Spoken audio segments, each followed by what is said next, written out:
ঢাকায় জাতিসংঘের অফিস প্রতিষ্ঠা নিয়ে যা বললেন মামুনুল হক।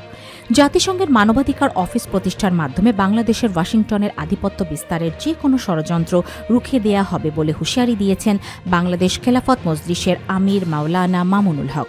শনিবার বিকেলে কুড়িগ্রাম সরকারি কলেজ মাঠে গণসমাবেশে তিনি এই হুঁশিয়ারি দেন।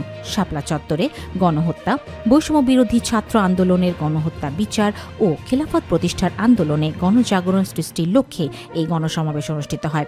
বাংলাদেশ খেলাফত মজলিস কুড়িগ্রাম জেলা শাখা এই সমাবেশ আয়োজন করে।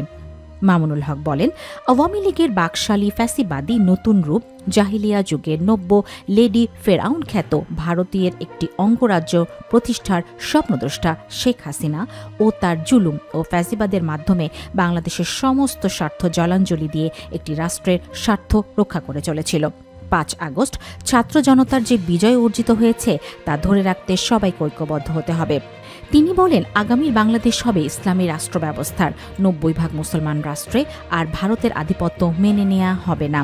বাংলাদেশ খেলাফত মজলিস কুড়িগ্রাম জেলা শাখার সাধারণ সম্পাদক মাওলানা মিসবাহুল ইসলাম সুজার সঞ্চালনায় সভাপতি মুফতি ইব্রাহিম খলিল নোমানির সভাপতিত্বে আরও বক্তব্য দেন দলটির মহাসচিব মাওলানা জালাল উদ্দিন আহমেদ, যুগ্ম মহাসচিব মুফতি শরাফত হোসাইন, কেন্দ্রীয় সাংগঠনিক সম্পাদক মাওলানা এনামুল হক মুসা, কেন্দ্রীয় নির্বাহী সদস্য মাওলানা রেজাউল করিম প্রমুখ।